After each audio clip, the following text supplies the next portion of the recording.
Here's the story of Johnny the Mad Dragon, who had my mother off by his side.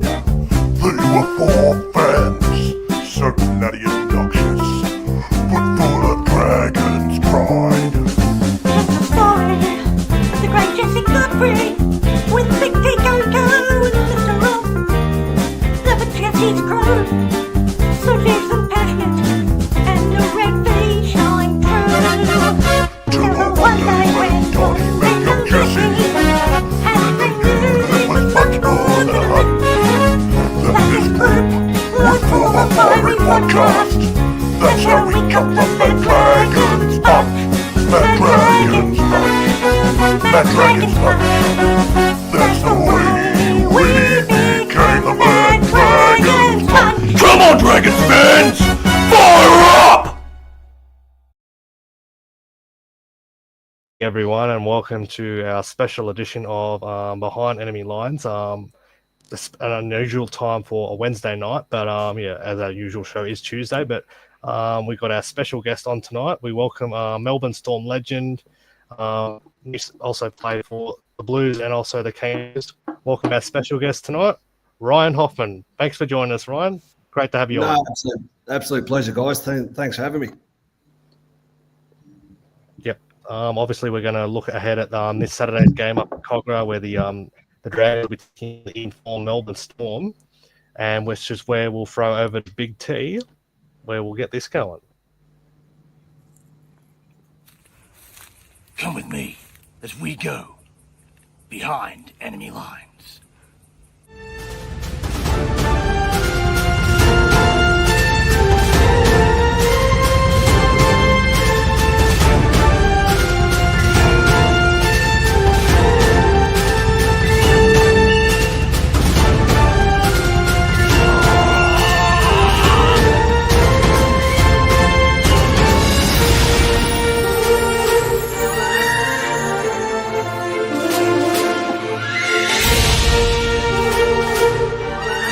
Well, g'day Dragons fans.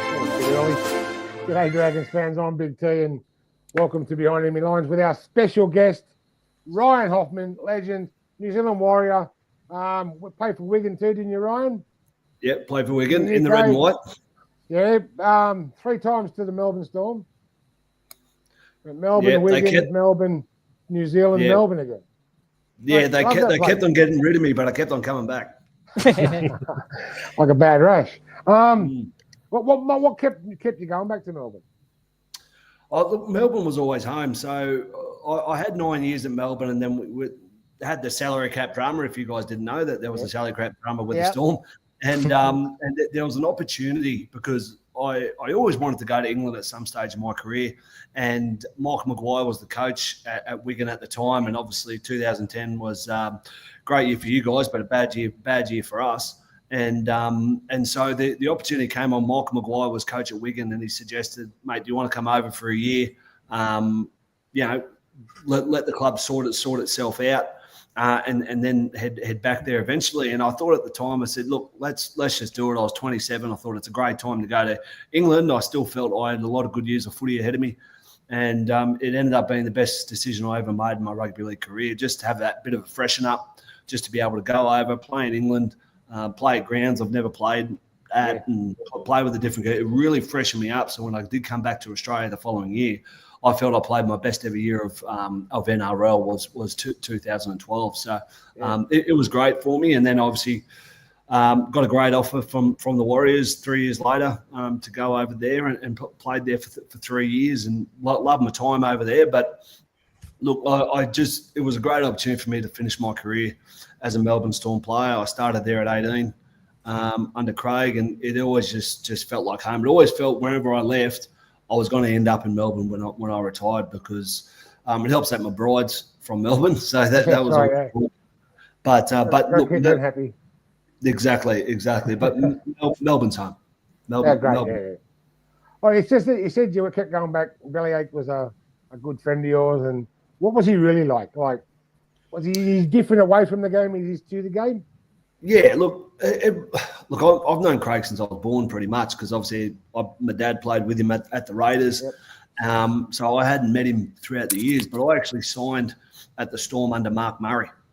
And about a month after I signed, Mark Murray gets sacked. And then 2 months after that, Beliak signs on. So I fluked that. But look, Beliak as a person, a lot of people, all they see is him at work, basically. And that's what he is. When he's in the coach's box, he's at his job. He's working. I think a lot of people would react certain ways when they're at their job and everything. People just don't have a camera in their face. But he's a completely different person away from the footy field and from the training paddock, because, to be honest, he's just a simple country bloke that just loves football. Yeah. And if you manage to watch the doco about him, I think it sort of summed him up. He's not a complicated man. He only asks. He's very simple in his approach and things, but he has a genuine care for the game, a genuine care for his players, and a genuine care for the club that he's a part of. Very passionate, very passionate. And you see him up in that. He just likes seeing people reach their potential, or whether or not their potential. Right. The kids that he's brought to Melbourne and turned into absolute champions. Like I'm talking at the moment, you got Sean Bloor and Eli Katoa. At their previous clubs, they couldn't even make first grade. Now look at him. How does he do it? How does he get the best out of a guy? Well, I think it's so simple messaging. Like the messaging from Craig is so simple. He expects hard work and high standards. Like, he's changed how he delivers the messages over the years. How he spoke to us 20 odd years ago is different to how he speaks with the kids these days. Mm-hmm. And that just shows a bloke without ego, because he knows talking to us how he spoke to us back in the day isn't going to resonate and get the message across that he wants. So he understands he has to put the message in a bit differently. The message is still the same. Yeah. But his delivery of the message is a bit different, because it's all about getting people to recognise it. And look, I think with what he's done, and I mentioned it, I mentioned it before, is that he gets people to play their potential. Whether or not your potential is to be Cameron Smith and be an eventual immortal, that's what that is. Or if your potential is, say, like a Brian Norrie, to be a great first grader and a regular first grader, if that's your potential, he wants you to achieve that. And look, it's up to the individual as well, but he definitely gives you the tools in place and gives you such simple messaging that all you have to do is do your job, do it well, and you'll be a good player for the Melbourne Storm. Yeah, got a lot of friends out of rugby league, and that's a great thing about rugby league. You get a lot of friends, and you keep in touch with them. I'll keep in touch with all my mates that I played with, and it's good fun. Okay, we'll get into the game. Have we got a team list there, Jess? I can bring one up if you bear with me. Yeah. Big signing during the week. Big signing during the week. Got the Clem. Clem joined the Dragons. Yep. Parramatta got Dylan Walker. Yeah. And we re-signed Dylan Egan. Interesting one. Pardon? And we re-signed Dylan Egan. Nice. It's an interesting one, because does that mean will they be maybe looking to push Dylan Brown out a bit earlier? Yeah, I heard that today. Yeah. They've got to wait for Moses to come back though. Anyway, suggested that too. We're not talking about Parramatta. I'm talking about the Dragons and the Storm. We got Ryan Pappenhausen at the back for the Storm. Will Warbrick and Jack Howarth and Grant Anderson in the centres.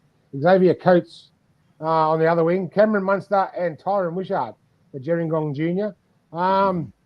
In the forwards, got Stefano Ukamano, Harry Grant and Josh King in the front row. Sean Bloor, the two guys you just spoke about before, and Eli Katoa in the second row. Trent Liero locks the scrum. Excuse me.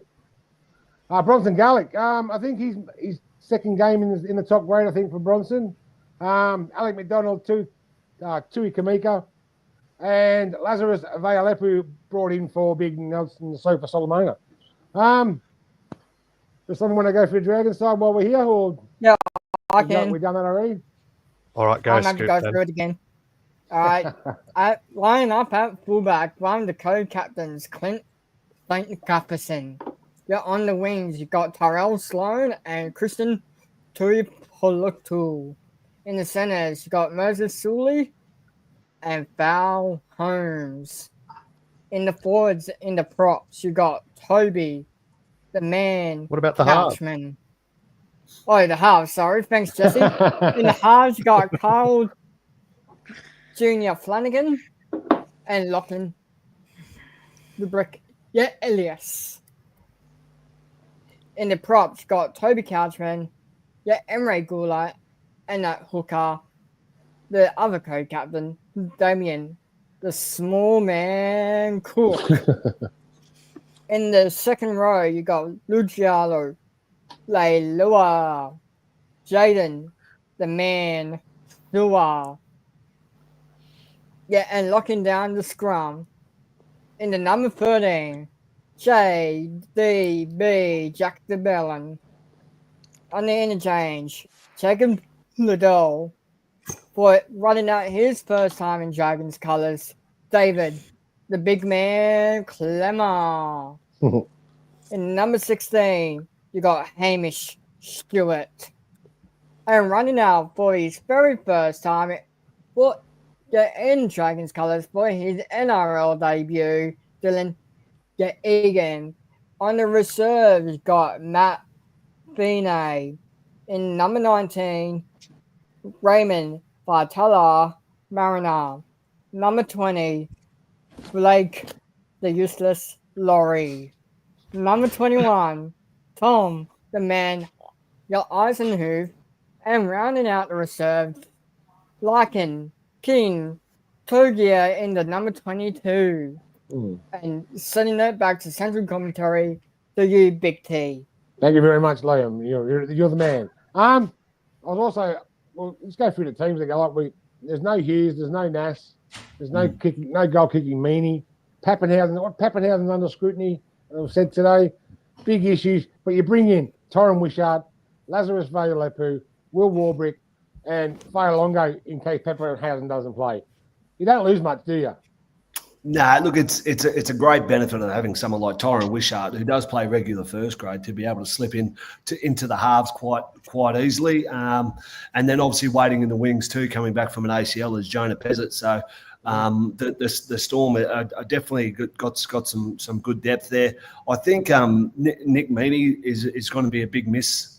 He's been fantastic since he's come down on the Storm. Big shoes to fill for Grant Anderson.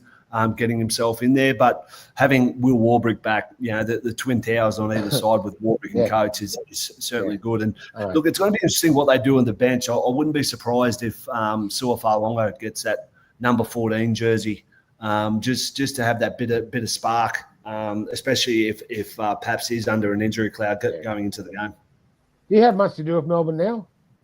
Yeah, I do. I do a lot of ambassador work. And I have spent some time with the academy. I was actually did a gig last night with Bellyache and a couple of the guys. So I'm still in and around there. Just that old player you see hanging around, the old has been.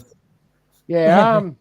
Like we were saying before, he brings in players like Howarth and Anderson, Katoa and John Bloor, and he just turns them into superstars. And he's a great man. He's a great man, Bellamy. Loves the game. Like he's got to be. He's got to be one of the top two coaches, doesn't he? Oh, look, in my mind, I was fortunate enough to be coached by him.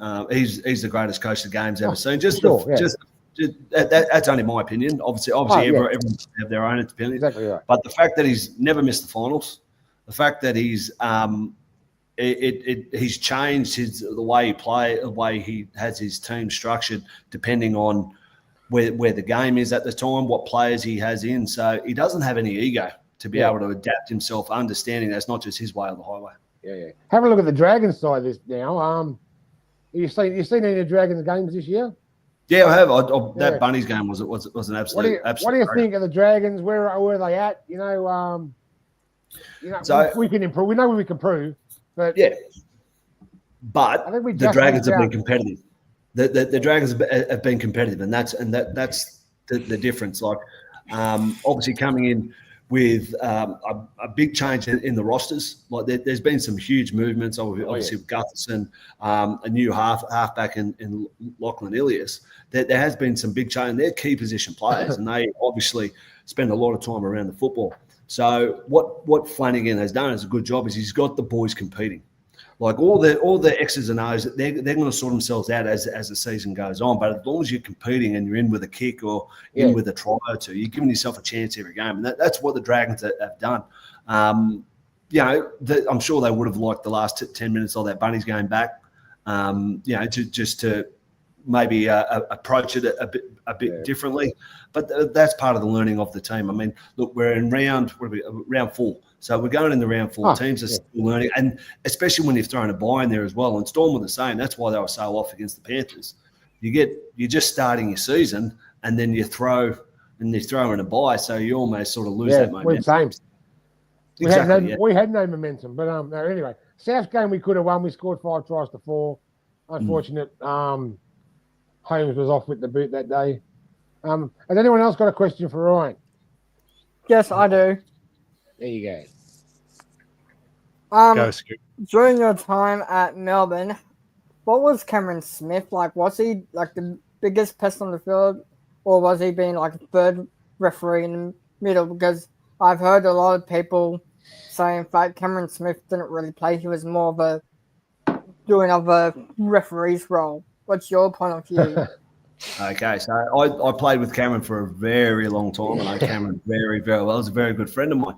I was fortunate enough to see him, and he's the best player I ever played with. Like, everyone talks about Cooper and Bill, and they're great. They were great players. They did amazing things. But let's not forget, Cameron Smith decided if they got the ball. He was the first person to touch the pill. If he didn't think the right play was to go to them, they don't get the ball. So everything began with Cameron. And I think the whole thing that how Cameron, they talk about the referees and all that sort of stuff. I mean, it is what it is. But I think the way how Cameron spoke to people so calmly and didn't go up ranting and raving, he actually tried to have a conversation with the referees, and the referees stopped to listen to him. It looked like it was more of a conversation rather than a captain going up and having a crack at a referee. And I don't think a lot of rugby league people were used to that. But look, what he did as a player and as a leader especially is that I never saw him flustered. I played over 250 games with him. I never once saw the man flustered, and it was such an amazing thing. And to have that calmness from your leader, doesn't matter, what stage of the game, whether it was a semi-final or grand final or round 1. It was just amazing. Don't worry, it pissed the hell off me when I was playing against him in Origin. I wanted to take the place. But when he was wearing a Storm jersey, I was in such a fortunate position that I got to play a majority of my career with what I think was the best player the game's ever seen. Yeah, very smart man, Cameron Smith. He knew the right questions to ask. He changed the way the Hookers played. Well, he did. Well, what has he paid for? Over 400 NRL games? 430. 400. How would you like to have done that, Ryan? Yeah. Do you know what he was? He wasn't an athlete. He was a footballer. True. And that's what I think a lot of people got to realise sometimes is that everyone looks for the bloke that's 10 foot tall, runs 109 flat, and is bulletproof. Let's not forget the genuine footballers. Like, the bloke was flat out pushing 100 kilos on the bench in the gym. He was. And all that, but you get him on the field, he was football strong. And why he got to play for so long was especially because his position, he just had to be quick up there. Like, he slowed down his speed and all that sort of stuff, but he was so quick upstairs. He was a smart footballer. Yeah. My favorite Cameron Smith moment was the sack back from Jimmy Lanimal. And he complained to the referee about it for 10 minutes. It was an accident. My favorite you guys have got a good memory. That's outstanding. I thought about that until you just said it. My favorite memory. Billy, you got a question, son? Yes, I do have a question. Ryan, you had an incredible career. You played for Melbourne, Wigan, and the New Zealand Warriors. What was the biggest difference between those 3 clubs? Well, the big difference in going to Wigan is that you're going to a small town. And in the English Super League, most of the teams are just along sort of one stretch of the highway going from the west to the east in the northern England. So you're playing for the town. You really are. Like, I was playing for Wigan and the people within Wigan, because up in the north of England, they don't leave their hometown. They're born there and they die there. So, it was quite big. And then our biggest rival was 15 miles down the road in St. Helens. So it really is, you feel a part of the community, you feel really a part of the town, and you feel such a great responsibility to be representing that town. and the history behind it. Like we're talking generations of people going to the game, doing the same walk, stopping at the same pubs on the way to the ground. And it was different in that, like, because rugby league's so big in Australia, being in Melbourne, it's the whole state, it's quite large. It's not the major sport. It was quite eye-opening going over there. And with the Warriors, it made me realise just how big rugby league actually is, because if the All Blacks aren't in town, rugby league's the biggest show. You see more people wearing rugby league jerseys around than what you see rugby union jerseys. But what I noticed being a part of the club is being such part of a big multicultural and Polynesian community is that they're different motivations. So for my motivation playing rugby league, I just wanted to do it for me. I wanted to be a rugby league player from the day I was born. I wanted to achieve everything in the game. I didn't play for anyone else. I knew my mum and dad would be proud of me no matter what I did. For those guys, a lot of the Polynesians, it's all about family. And it was a real eye-opener for me. You played in Campbelltown, didn't you, Ryan? Yeah, I was a Campbelltown junior. I was a Western Suburbs. I'm a Magpie boy. Magpie boy. Campbelltown Collegians. That's it, the Collie Dogs. I coached there for a number of years. My young bloke from, I think it was 2002, 2006. They're a good club. A really good club, that one. They are a good club. You were just with me. I was playing with Collies in 2000, 2001. Yeah, my kid was a lot younger. He was only a little back then, but it was good fun. I love doing it. I love coaching. Are you doing any coaching with any youngsters or anything? Yeah, I've coached everything, to be quite honest. My young bloke started playing rugby league down here in Melbourne, so I coached his team for a year, which was good, and then he realised all his mates are playing AFL, so he's now jumping in and playing AFL. But I've coached basketball, coached him and my daughter's basketball team. I've also coached him and my daughter's cricket team. So I don't know if I'm any good, but I think I can do it all. It was a lot of good fun, good years coaching the kids. I loved it. But we've got a new one. Coco's here. Where is she? What's that? Who's trouble? here. This is our only female member of the panel, Coco. Hello, Ryan. Hi. Hello. So sorry, everyone. I'm so sorry. I'm sorry. Good to have you here. Oh. So it's up to you. You got a question for Ryan? Anything? Okay.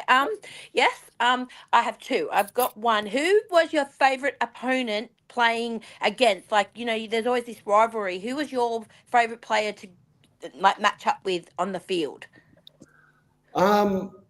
It was funny. I always had a good sort of running rivalry there for a long time with Sam Thaiday. Yes. I've known Sammy since we were kids, playing against each other, played a couple of Aussie teams with him. So I really like Sam. We always had sort of good battles. Probably the biggest one though was Glenn Stewart. Never really knew Glenn Stewart. Never really spent a lot of time with him, but it was during that time in the sort of 2007, 6, 7, 8, and 9, where Melbourne and Manly had these big rivals. And, there was just, we never sort of spoke to each other, but there was always something a bit extra. And every time we could come up against each other. And, Glenn was a different player to me. He was a bit more of a ball player, and I was a bit more of a runner. But, there was just something about those games where you just wanted to get over the top of him. As I said, I never spoke to him, never really had a lot of time with him, but there was just that bit of something extra. I think it helped that, the rivalry with Manly was so big, and we had a big rivalry with Brisbane as well. So that's why it was good, those games with Sammy. Wow, I remember when the Storm played the Manly at Brookvale, and that big fight with the Stewart brothers, and Adam Black. Oh my goodness, that was Battle of Brookvale. Yeah, that was. I loved that. I love brawl. So it was really. My next question, Ryan, is post footy. How did you feel post footy? Like when footy was over, did you have like a moment where you're like, what to do next, or did you have like a trade coming, like a trade that you were able to fall back on? Being a retired player and stuff like that. Were you able to enjoy life after footy, or was there any like you missed that being around the boys kind of thing? Well, because I came straight out of high school. I finished my year 12 and moved straight down to Melbourne and was a full-time footballer. But I was fortunate enough I got to play in the NRL for 16 years. So I had time to be able to do a degree. I spent 6 years doing a university degree. I did a bachelor's of business. I wanted to stay involved in the game.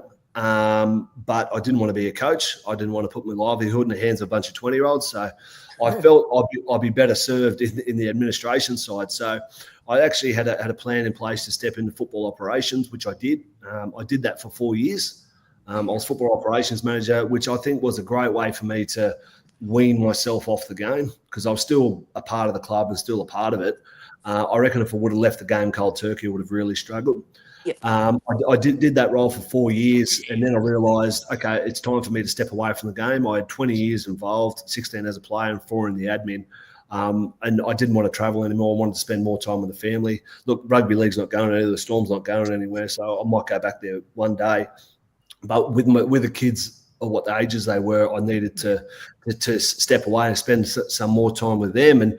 But what that did make me realise is that I struggled a bit, not straight after retirement like a lot of players do. I struggled 3-4 years afterwards because I realised my identity, or what I thought my identity was so wrapped up in the game and so wrapped up in rugby league. I really sort of struggled with that, and it took me a long time. It took me a while and conversations with people to understand that I was more than Ryan Hoffman, former NRL player.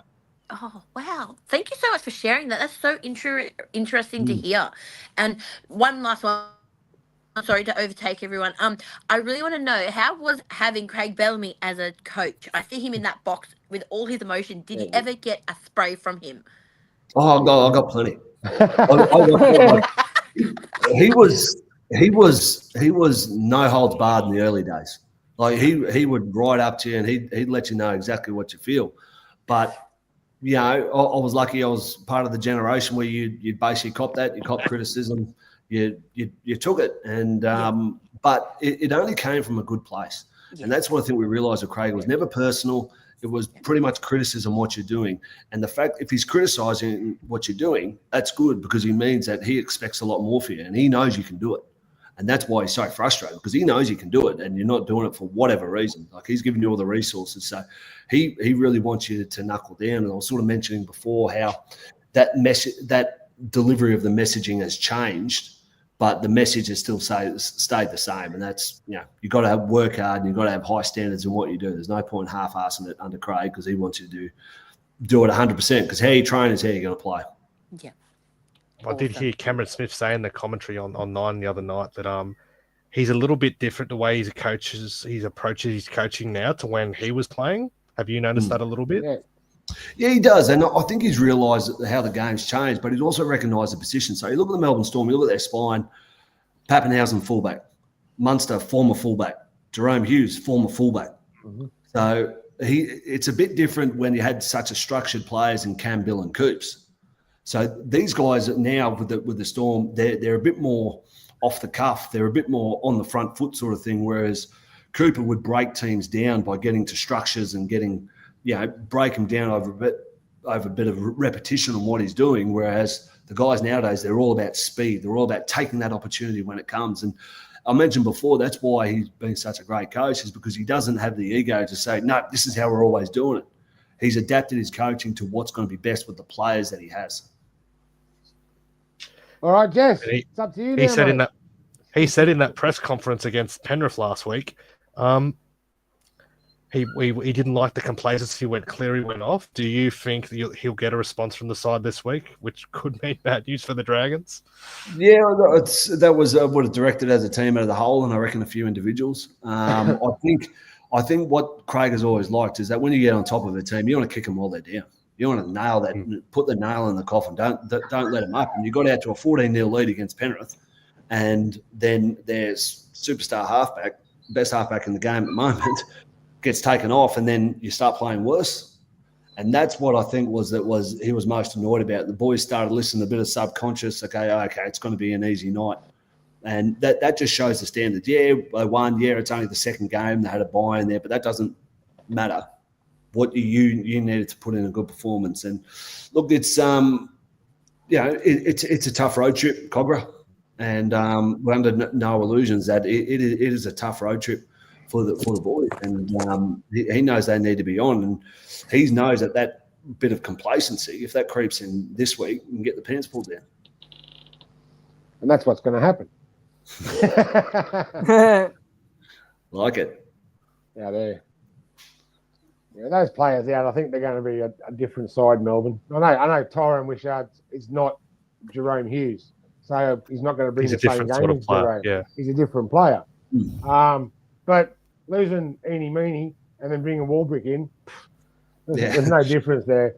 Pappenhausen They can all kick know their goals. I systems, think every Mel. player in the Melbourne Storm team can kick goals, so they don't have to worry about a goal kicker.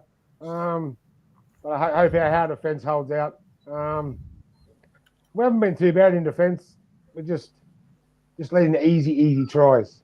Yeah, and that's there was a few sort of lapses and everything like that, but that's combinations. That's new people getting involved. That's getting used to Gutho out the back and telling you where to go. So a lot of guys might not too used to his approach. He's a bit more vocal than what they've had previously with Sloan, maybe. So it's understanding that too, which will only take with more games of football together. But he's under an injury crowd this week too, isn't he? Gutho got a quad injury. Yes, so there you go. There's another one. Can I just say, you think about games in your career and you realise and big games. And I remember we played 2006. We played at Cogra. It was a Sunday afternoon, and I tell you, they were hanging off the rafters there. Like it was absolutely packed. Like it was that old Dragons. You know, they had Gaz, they had Matty Cooper, Barrett was playing, Rolsey was for them. Like it was a great thing. And I remember Brett Morris, it was only his first year or whatever, like he scored a 100-metre try, and it was one of those games that just went back and forward, back and forward, back and forward, and then I think we scored close to the bell to win the game. But I just remember that as a young player, I was only 22 then, I'm thinking, how good's this? Like Sunday Arvo at Cogra playing against the Dragons team and having such a great game like that on a Sunday Arvo. That was one of my most favourite games to sort of play on a packed house at the Cogra on a Sunday Arvo. I'll always remember that game. I remember that game clear as a bell. Yeah. That's not a bad question there, Ryan. Bit of advice to the current Dragons squad. What would it be? Keep your chin up, or? Well, look, I think also be confident, but don't be down in what you're doing. And for the Dragons players, they got some great individuals. So they need just keep your main thing. So for Tuipulotu, it's getting off the back fence and running hard. You know, for Gutherson, it's being around the ball and having that energy. For Dave Clemmer, it's coming in and just being a madman. That's what they do best. So the advice I'd give them is that, you know, don't be disheartened. Be heartened in that you've been competitive in the games. Yeah, work hard to make sure that you're closing those games out and getting the chocolates. Yeah. But it's not just, you know, throw everything out because you're losing. Understand that there is a process in place and the system is going in the right place, that you just need to be patient with it, because one thing Craig always says, this new generation, they want things now. But be a bit patient in what you're doing, get better each week, and those wins will come. Yeah. That's not bad. Flanagan, I was going to say Flanagan and Bellamy do have a bit of rivalry. Like when the Storm and the Sharks had some good games over the years, and Flano got one over Bellamy last year when the Dragons knocked over a 25-year hoodoo bidding down there. But yeah, you would have had many games where there's been a lot of games where Bellamy and Flanagan, when the Storm played the Sharks, they were tough games. Yeah, definitely. Well, Flano was actually Bellag's assistant when he was in Origin too. So they know each other quite well. Bellag brought Flano in as an assistant in Origin when he's 2008 it was. But yeah, look, Cronulla had a really great record. I think Flanagan's won 5 out of the last 6 against Craig. Flanagan coach teams. It's a stat like that. I could have got that wrong. Could be 4 of the last 5 or whatever. I think the Dragons have won the 3 of the last 4 games at Cogra. Yeah, there you go. I told you, Cogra is a tough place to go and play. Yeah, it is a tough place to play. Yeah, I got that in before you, Jess. Sorry, mate. No, they like coming to Wollongong a bit more. They win more at Wollongong. Yeah, we have a few good wins. A question for you, Ryan. What was your favourite ground to play at, apart from Olympic Park or Melbourne home ground? Well, I could cheat and say Wembley Stadium. That was pretty special playing. It would have been special. Yeah, but look, so many grounds to go for. So look, you love Suncorp. Even a regular game there for the Storm against the Broncos, we were getting 40,000. Yeah. Like they were great games there at Suncorp. There's something special about those boutique sort of suburban grounds too. There really is something nice about them. But there are some grounds I didn't like playing at, depending on the day. Like a Saturday night in the middle of July down at Wynn Stadium is not fun to play at. Or Canberra. Yeah. Saturday night Or at Shark Park. What was it like always, playing Origin at Suncorp, Ryan? Oh yeah, like you've never heard a noise like that. As I said, I was lucky enough to play at Wembley, and in front of 90-odd thousand. That was loud with the singing and everything like that. But 50,000, well, it'd be 100,000 two-headed Queenslanders up there at Suncorp. It got loud, and that's why when we won Game 1 in 2014, to win Origin Game 1, like to win a live game at Suncorp to begin the series. That was the best game I've ever been a part of, and the best win I've ever been a part of, the hardest game. But that just realised it got made the best game ever because we were playing at Suncorp in front of that sort of Origin crowd. Would have been awesome. Was that the one where Brett Morris went off injured or something? He was basically playing busted, and he did it. So Brett Morris fractured his scapula. He's fractured his scapula and then played the rest of the game and then held up Darius Boyd in the corner. That's the one where J-Mize did his knee and then jumped up and ran down GI. Like it was just one of those games that, it was brilliant. Just to pile on that, you ended their 7 or 8 year run. How special was that? That must have been a big moment. It was. Look, I was fortunate enough to achieve everything in the game, except win an Origin series, and that's one I thought I wasn't going to get. And I played in a lot of those series when we're losing to Queensland, but 2014 that was the most amazing experience I've been. Like Laurie was such a great coach. That's why I'm so excited for him to coach Origin this year. But to win that Game 1, and as I said, I've never been so exhausted after a game in my life. To win that game was massive, and the confidence it gave us going into the game down in Sydney, we just knew it was our time, and it was absolutely brilliant. Like to achieve it, and the relief and the elation that came when we won that second game, you just didn't know what to do. You just wanted to look for someone in blue to give a hug to. But I will say, and what sums up Origin for me is that night the first blokes to come up and see me were Billy Slater, Cameron Smith. Like Cooper was injured, but they came up to me straight away, and basically said, "Mate, I'm so happy for you." And these are blokes that they were groomsmen at my wedding, so we're very, very close. And for them to know how much Origin meant to me, and that I hadn't won one or anything like that, for them to come up to me and at a very tough time in their footy careers to understand what they've let go, to say how happy they were for me just really sums up what Origin is all about. Like whatever happens, you're not playing against individuals, you're playing against the maroon jerseys, and once it's all done, it's done. So that was special as well. Well, it truly is mate versus mate, isn't it? It is, and that's exactly like we'd beat the shit out. Trust me, if I got a chance to put one on Bill, I would, because I never got a chance any other time. But as soon as the game's done, it's done. And it was always funny because I was catching a flight with these blokes back to Melbourne the next day. We never spoke about the game. Once the game was done, we never spoke about it. No one was teasing each other. No one was sort of, hey, what about this, blah, blah. It was just done, and that's, I think, the respect that the players give to Origin on how special it is that you don't want to cheapen it. You just want to leave it as it is because, these are your mates, these are your friends, but you want to belt them because they're wearing maroon and you're wearing blue. Beautiful. All right. Anybody else? Anyone else got a question? Let me see. Anymore? I might You have might? something. Coco? Ryan, who was your player that you idolized as a child and coming into NRL? What made you come into NRL? Yeah, so being obviously my dad playing for Canberra, I was always a Canberra fan, and my favourite players growing up were Brad Clyde and Dave Ferner. Back rows. Love Clyde and love Dave Ferner. I was fortunate enough to be coached by Dave Ferner. He was assistant in an Australian team, which was very special. Funnily enough, Dave Ferner used to help my mum carry me up to the grandstand back and see it over back when I was a baby. He used to help out, but so he was a special player. But coming to Melbourne, Steve Kearney, he sort of took me under his wing, so to speak.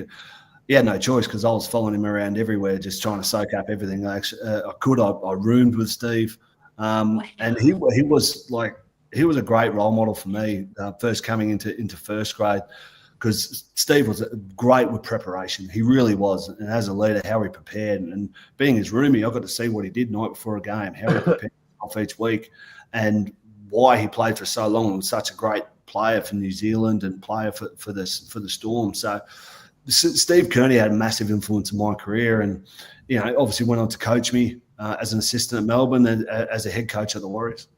Wow, that is so interesting. So I grew up with the Steelers side, so and my dad loved Mal Meninga because he is a mad supporter of the Raiders. So that's how I became like a mad, passionate supporter. So it's such a circle for you, like a full circle. It's so nice to hear. Yeah, no, it was good. It was special people, and there are genuine great people in this game. Yeah.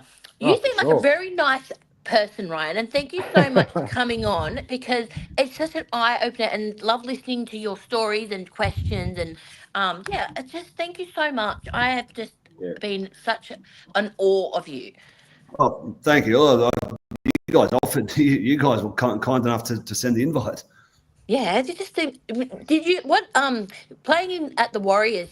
Did you maintain a lot of friendships over there? Because when you played, and now not playing, do you still catch up with the boys and most of the coaches and stuff? Because you were over in the Warriors as well, you played over there. Are you still got some strong connections?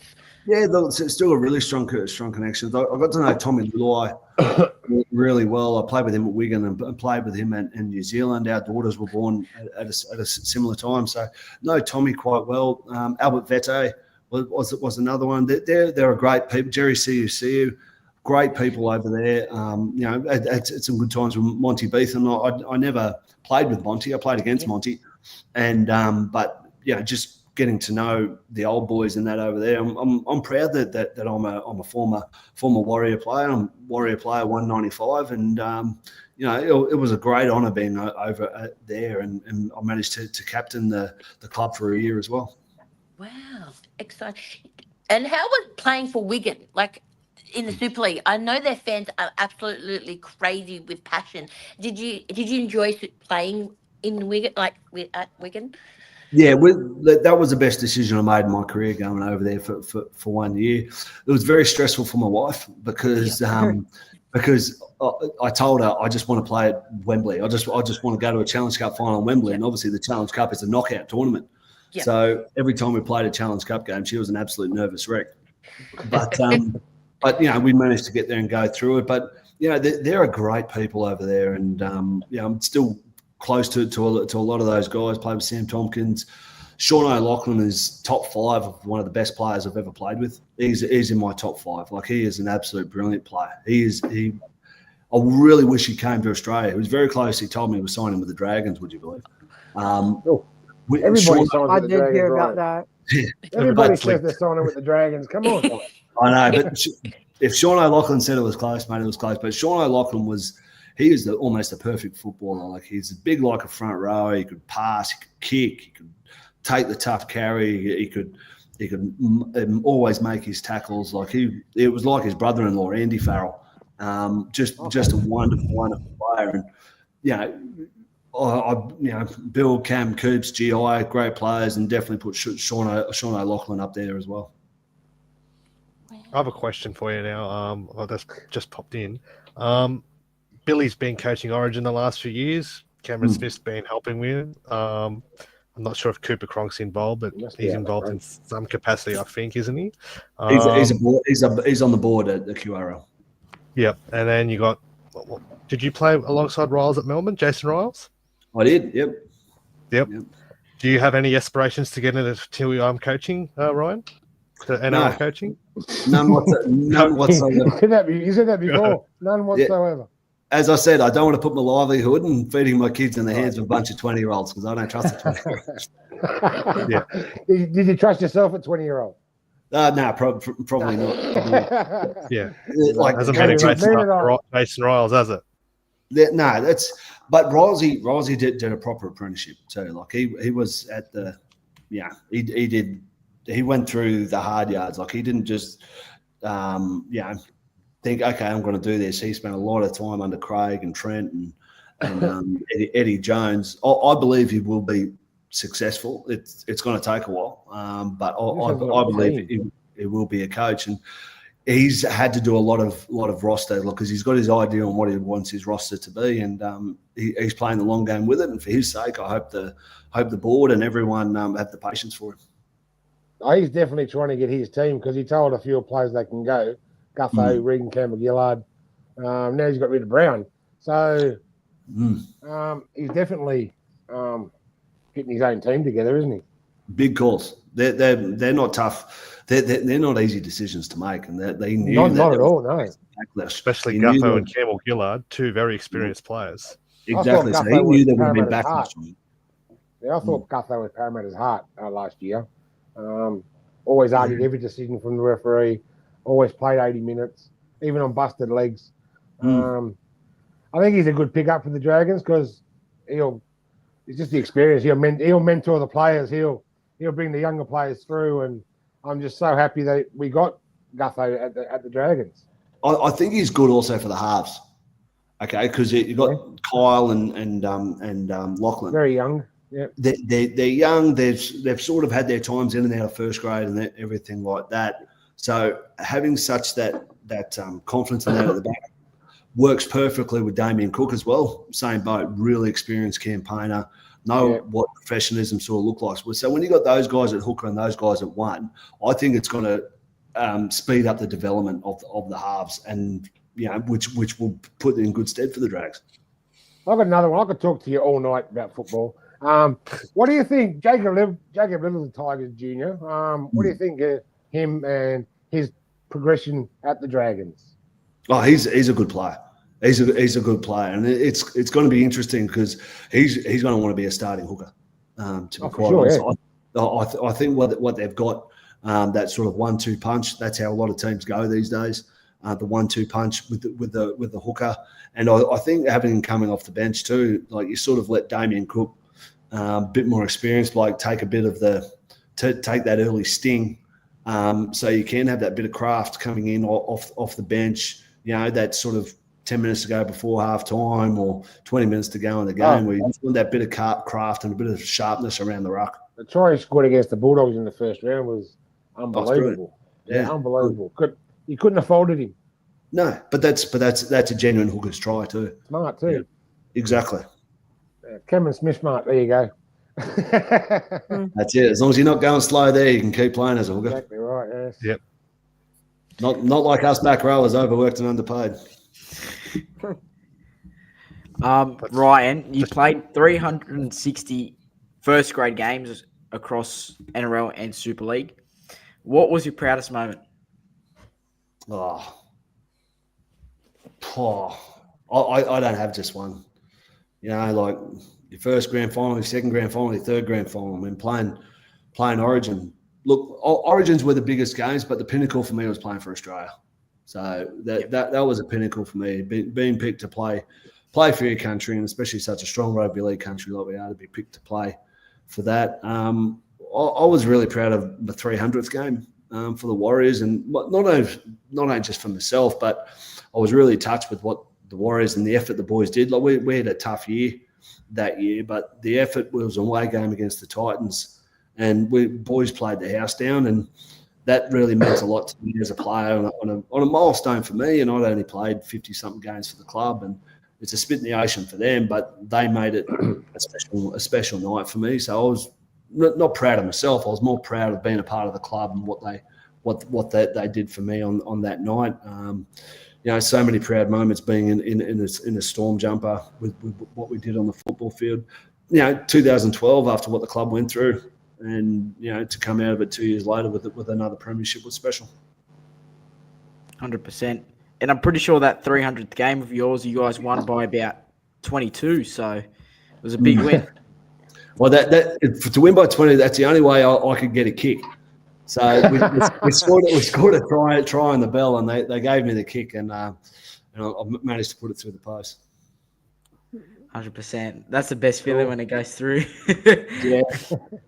Because I've had a few that missed, don't worry. Is that your only? That's not your only goal, is it? Well, it's my only goal. It wasn't my only attempt. Oh, okay.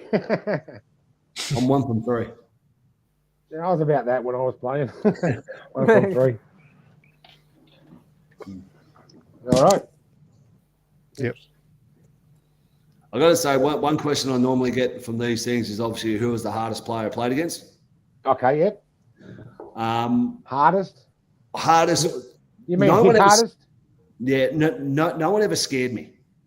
Okay. Except one bloke, I always made sure I looked up and looked around before I took a carry to make sure I knew where the bastard was. Do you want to make a guess? Fui Fui Moi Moi? He was pretty big. Fui Fui Moi Moi. Petro Civoniceva? Georgie Yes. Tapua. Webke. Did you play against Webke? I did. Yeah, no. You did? Not Webke. George Yes. Tapua. No, not George. He was on the wing. I didn't. I was in the middle doing hard work. That's why You know what it wingers was? score so many tries. Yeah. They're marked by wingers. Now go on, Ryan. Tell us who it was. Adrian Morley. Oh, yeah. Hey, yes. That bloke was an absolute lunatic. He was. Nicest bloke in the world. Like you'd want to, take him home, introduce him to your mum. Nicest bloke in the world. But he was the one bloke where I needed to know where that bloke was before I took him down, because he would come from 6 wide and he would try and take it off. Wasn't he the quickest send off an international game, Adrian Morley? Yeah, he got he sent off was. after 20 seconds playing for Great Britain, wasn't he? Yeah, hit Robbie right. Kearns. Yeah. The best thing about it was off the kickoff, and if you watch the replay, he's 20 metres ahead of everyone else off the kickoff. So his eyes were rolling the back. He was fired up, ready to go that night. Wow, yes. And that was a big hit. He brought out the welding iron for that one, didn't he? Yeah, One of the greatest equaliser. imports to They come call out it the front rowers call it the equaliser, the forearm, because that's how they equalise against a little All right. halfback. Another quick one. Who was the hardest to tackle? Pet was hard. Petro was tough because he turned that body and it was really hard. But trying to tackle GI in an Origin was not fun too. I'll give you that. No one, like, he's got the longest arms in the world, and when he wants to play, that's the thing with GI. No one drifted in and out of a game better than him. But he was tough to tackle. But all in all, I have to say Petro, because there was no soft part of his body to hit. It was dead set like hitting granite every single time. Yeah. Cool. Anyone else? Just one quick question. I know I've had a couple to ask, but did you get to captain? You got on mute. Did you get to captain? I captained the Storm in a few games during Origin when I wasn't played, maybe half a dozen or so, and I was captain of the Warriors in the 2016 season. Right. So, how did you handle setbacks, tough injuries, and losses? What did you say to the team to kind of help them if anything bad happened? Yeah, so I was only ever interim there with the Storm because it was just basically waiting until Smithy came back. So that wasn't really a thing. But at the Warriors, we had a really tough year. Coach was under pressure, Andrew McFadden at the time, and we weren't winning a lot of games. And the stress it puts on you, and I was getting physically ill, I was getting sick because of stress and everything like that. But in the end, the messaging I came down to the boys was simple every single time. I mean, just focus on your actions. Make sure what you're doing is at the best of your ability and you're doing it well. Because if you're doing the best that you can and you're doing your job well, that means the bloke next to you doesn't have to worry about you. That means he can just focus on doing his job as best that he can. When you get everyone doing their job well and no one's working harder for anyone else, I mean, that's giving you the best opportunity to get a win. 100%. I just want to ask you, Ryan, one player you would have played against many games. What do you think of the whole DCE saga? I think it's sad. I think it's someone who's had such a great career at the one club, and that's going to end like this. Like I don't know. Unfortunately for Manly, it's happened on so many occasions. It happened to Brent Stewart. It happened to Glenn Stewart. It happened to Anthony Watmow. Like they like legends at their club and achieved wonderful things and won premierships, and they always they're leaving on bad terms. And I think that's really sad. And look, in the end, a club can only offer you what they can afford, and it's up if you take it or not. It's up to you. I don't really buy into the disrespectful offer and all that sort of stuff. I mean, if that's all the club can afford to pay the halfback because they've got to worry about a squad of 32, I mean, that's all they could do. And it's a shame because you see players one club players that leave a club like Billy and Cameron are examples for me. They left on wonderful terms and weren't forced into making decisions and everything like that. So I think it's sad, and I don't think anyone's going to be a winner, to be quite honest, because unfortunately, at the end of Daly Cherry Evans' legacy, 15 years at the one club, is going to be, it's always going to have this hanging over it. Yeah, 100%. Yeah. It's a shame. It happened with Adam Reynolds 2 years ago, where he just had to leave because the club couldn't offer him a certain amount. Yeah, but that's where it is. Like if you price yourself out of the market, that's you. If you price yourself out of the club, that's like clubs can only afford what they can give you. And if you want too much, that's fine. It's like when I went to the Warriors. I didn't want to. I thought I'd stay in Melbourne Storm, but the Warriors offered me something, and then the Storm could only offer me that. So I made the decision to take that offer, and there was no animosity. It's just understood that's where the club was. That's all they could do. If someone's willing to. You obviously set yourself a price on what you'd stay for and what you would definitely, what you couldn't say no to. But in the end, I mean, you've only got your offer, and that's the club can only offer what they can. Yeah, and like you said, club's got to look after a roster of 30 players. They got a salary cap of about 9 to 10 million, so they got to manage it very wisely. And players also have to look out for themselves and their careers and their families. So they got to do their best for them. If Daly can get more going elsewhere, and that's what he wants, all the best to him. Look, there shouldn't be a problem about it. If the club can only offer him, X amount, that's just the way it is. But clubs got to look at. They're not just looking at next year's roster; they're looking 5 years down the track. Yeah, it's a long game. Can I ask a follow-up question to Jesse's regarding the DCE saga? What club do you reckon he'll end up at next year? Well, everyone's linked to the Roosters, aren't they? So it wouldn't surprise me a move to Queensland, especially Redcliffe. He's got a bit of history there, but I think it'll be a good signing for Redcliffe when they got that young Katoa there. I think having an experienced head like just to help bring him along, hopefully a bit quicker. If I was Redcliffe, I'll be opening up the checkbook there. Yeah. Young Katoa's going to be a great player. Yeah. But he needs time. Time.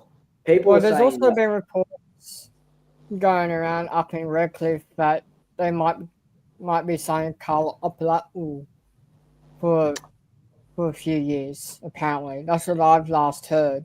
That's why he got released from the Bulldogs. Yeah. He's got a neck problem, so he's got to manage that. And I'm pretty sure it's a big injury. So look, and to be honest, he's already left. So if they would be getting him, it'd be quite cheap. Yeah. And 100%, when people in the media and all the fans online, they don't like the fact that DCE is going to go to Redcliffe or back home.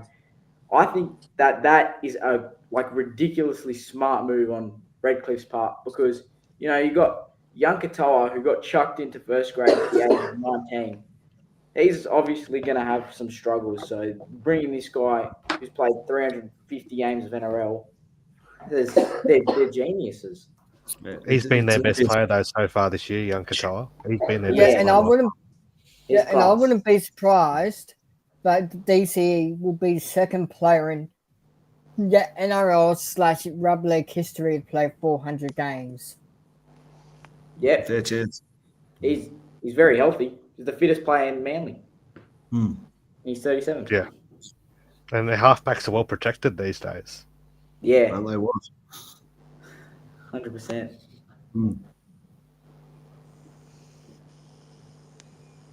All right. Well, we might get the focus back on Saturday's game. So, what do you anticipate is going to happen? There's going to be there's a bit of forecast for rain. Ryan, what do you think that will play a part in the deciding the factor of the game? I don't know whether I reckon it will benefit the Dragons because it'll force them to play a bit more through the middle. And I think with the size of the Dragons' outside backs, I think that plays into their hands a bit more to be able to use them. Obviously, they've got the big boys there: Moses Sully, Val Holmes, Tuipulotu. Having them going at Melbourne Storm sort of tied forwards because they are missing a couple of forwards, obviously with Nelson out, and not having that spark of Tyron Wishart. I think the weather will play a difference. I'm interested in the matchup with Trent Liero, who I think is going to play Origin this year for Queensland. He played really well last week against the best lock of the game, Isaiah Yeo, and I think the matchup with him and Jack de Belin will be a good challenge for Jack, and I think he'll be. I reckon he might have circled this game to think, okay, I'm up against a good young player here. I need to still show that he's a young bloke and I'm the older guy. So I'm really interested in that matchup. Yep. And how do you think the game will play out? Do you think it'll be nice and close? What's your prediction for the game? Yeah, look, I think, not having Hughesy there sort of limits their opportunities. Obviously, not taken away from Tyron. Tyron's a great runner of the football. He doesn't quite have the passing game of Jerome. I think it'll be, especially this weather, I think it'll be a close game. I reckon it'll be between 6 and 8 points. It's a game I think Melbourne need, a grinder. And I think knowing Flano and knowing he's had this one on the calendar for a long time to sort of show the boys, like, you're up against the team on top of the table. A lot of people are saying we'll be challenging for the premiership. Now's the time to sort of put our name on this competition. Yeah, I think you're right there, Ryan, because I've got the Dragons winning by 7. So there you go. You said 6 to 8, so I'm right. Who's kicking the field goal? Who's kicking the field goal? Val Holmes. Okay. Cool. All right. Well, Jess. we might leave you there, Ryan. Thanks very much. I do appreciate you for coming on, and we'd love to have you on again some other time. It's been a privilege having you on the show, and on behalf of myself and the entire panel, we'd like to thank you for coming on the show tonight. It's been great having you on, real insight to your career and what you've done in the game. So it's been very good. Thanks for coming on. No worries, guys. Thank you. Thank you very much for having me on. But I just want to congratulate you guys on what you're doing and having this sort of podcast or vodcast, whatever it is you call it, and having that connection with the club. Like, obviously, such a fantastic club, with a lot of history, the St. George Dragons, obviously Illawarra as well coming together. But, I know 1,000 people up in Sydney who are Dragons fans. So there are Dragons fans everywhere. So for what you guys are doing, you guys are why rugby league is the greatest game of all. So thanks very much for you guys for being passionate supporters. I don't care who you support, but you're passionate supporters of rugby league, guys. So congratulations to you guys. Thanks, mate. Thank you very much. Thank you so much. Thank you, Ryan. Oh, he's so sweet. I think you just press the X at the bottom if you want to go. Is that? I wasn't sure, but yeah. Thanks again, guys, and enjoy the season. Thank you so much. Thank you very much. Thank you. Good one. Love to have you on again sometime. Thank you. All right. Why are you Now so nice? Very, very good. Great footballer he was during his career, and great to hear him. He's a wealth of information. Yeah, great to have him on. Now that was very good. Well, we did hear from Coco and Billy on their predictions last night, but since we didn't have Scoop and Big T on, we'll throw to their predictions for the game on Saturday. I like Big T go Scoop. first. I'll go first. No, you're going, right. Scoop. Oh, Scoop. All right. This one. You guys are going to hate me for this one, but it worked last year. It helped us What, get you going the to win Storm against by Melbourne. 50? I'm going Storm by 50, reverse psychology. It's going to be It 50. worked last year. Who's first It's try going to be scorer? 50 0, is it? Yep. First try scorer. Ooh, I'm gonna go with a out of the hat. The player on debut. Ooh. Dill Egan. So we're going to score late in the So game. we're going to last score 15 first. minutes. We're going to still get beat by 50. We're going to score late in Dill the game. Egan 50 to to 4. score a try on debut. Cool. All right. Do we wait? Oh, I'll have a go. Dragons by 7, like I said to Ryan. I think Dragons by 7. Going to be positive all year. We beat them last year. There's no Hughes, maybe no Pappenhausen. There's no Meany. There's no Big No Nash. Nelson. We don't have to tackle that big bugger. Like I said the other day, he's 122 kilos and 2 meters tall. Yeah, how do you tackle that? I don't know. I'm going to say Christian Tui Pilotu to score a try off the back fence. He's not allowed to do that anymore. Not allowed. He has to be Show me robot the man. money. Oh, I do agree with that though. Like, if we're not going to win the game, why should we be celebrating? Anyway, I want to see what he's got up his Oh, sleeve. come on. We had like Blacklock used to do his little, his backflips. I used to love the backflips. There's the timing when to do it. timing when to do it. That's right, exactly. I know, right. but it's his it's like, when people go rub the emblem. Yes, I'm passionate, That's fine. You can kiss the emblem. That's fine. But unless He you're winning likes by 20, I'm sorry. And I'm going to say Sloane's going to score the first try. Oh. Well, I did hear reports coming through, guys, that Lachlan Elias might be getting dropped and Lachlan Kintogia might be brought into the halves. And Gufferson might be injured this is and a Sloane will scoop. go to fullback. A Phenom will come in. Scoop. This is a scoop, mate. Scoop. Where'd you hear that one from, Another Scoop? Where did you hear this one? Not Who's 9.com.au. the source? Coco, Who's your shush let me source? call you, please. I just had a little birdie told me that Lachlan Elias might be getting dropped and Lachlan Kintogia brought in. And Chad Townsend to the Dragons. We're not getting DCE. We've pulled out of the race. All right, I'm gonna go anyway. Thank you very much. Yep, Well, I'm thanks going. for Sit down joining and us, rest my everyone. head. You've been watching the Mad Dragons podcast, proudly sponsored by Complete Warehouse Solutions, a family-owned and operated business. Go see Jeff and the team at 6 Commerce Drive, Lake Illawarra on 42571930 or 0417 223 409. Thanks for joining us for our special edition of Behind Enemy Lines. Been great to have Ryan Hoffman on as well. Great to honor having him on, and yeah, we'd love to have him on again some other time as well. Anyway, well, since it's your segment, Big T, so you can sign us off. Well, thanks for joining us, everybody. It's been a great show. Ryan Hoffman was fantastic talking about the Melbourne Dragons game on Saturday at 3 p.m. Don't forget to set your clocks. And come on, Dragons fans, fire up! Not a big one. Coco is at Pound's heart, she wears it on her sleeve. As Master tells tales of dragons, wins and tuna victory. Tony and the MP crew will do their very best. Getting off topic and I digress with a red bee on our chest. The Mad Dragon podcast is a sheep of camaraderie. Navigating rants down rabbit holes in the land of big red bees. And so our paddlers speak the tales and our friendship is our dream. The Mad Dragon podcast, under